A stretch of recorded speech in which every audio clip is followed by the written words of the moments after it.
Everything changed the day I saw that tiny, blinking red light. My room had always been my sanctuary, the one place in our shared apartment where I could just be myself. After a long day, I'd collapse onto my bed, scroll through my phone, and decompress. It was a ritual, but that night, something felt off.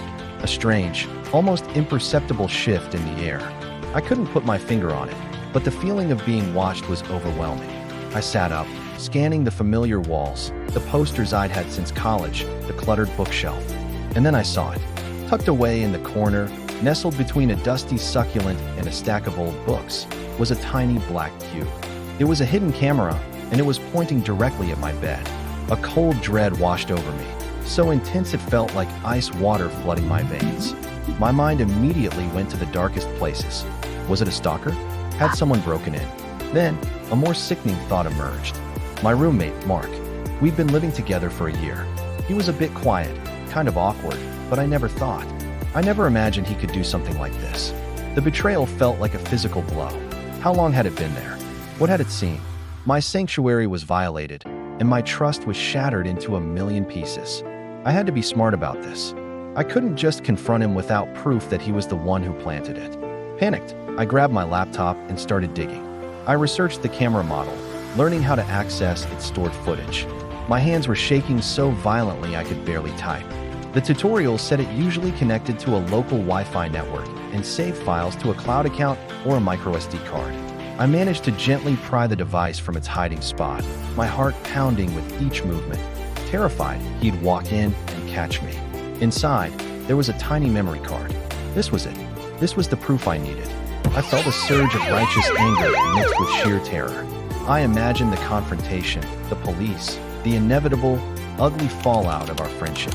I inserted the card into a reader, my breath hitched in my throat as the file directory loaded. There were dozens of video files, all time-stamped.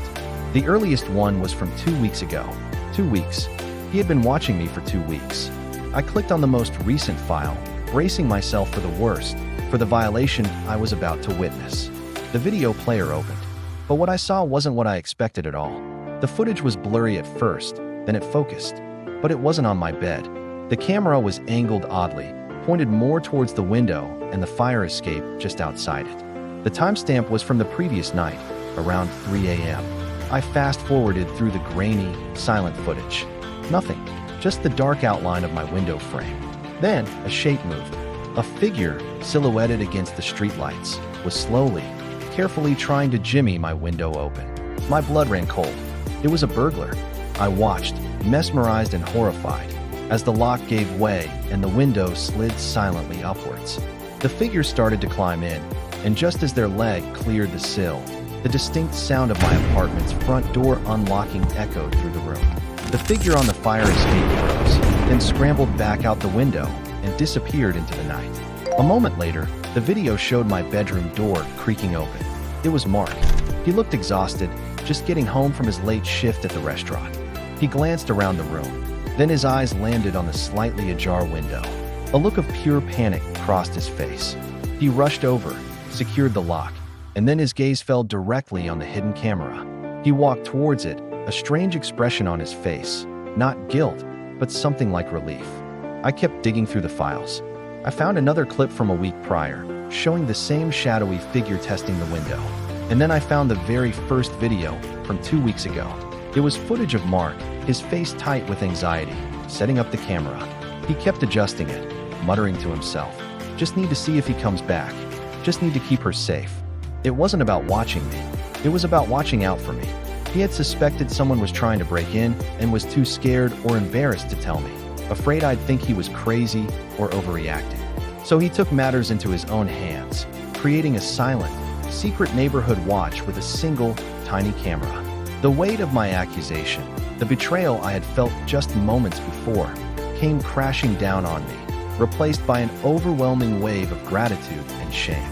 He wasn't a predator, he was my protector. I walked into the living room, camera in hand.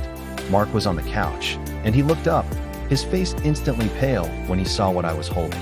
He opened his mouth to speak, to explain, but I didn't let him. I just walked over and wrapped my arms around him. After a long moment, I pulled back and said, "Thank you. The confusion on his face slowly melted into understanding. We ended up talking for hours, and he showed me the police report he'd filed anonymously with the video evidence. It turned out my best friend was hiding something from me, but it wasn't a dark secret. It was a quiet act of courage. And I learned that sometimes, the things we fear the most are just shadows cast by the people trying to keep us safe.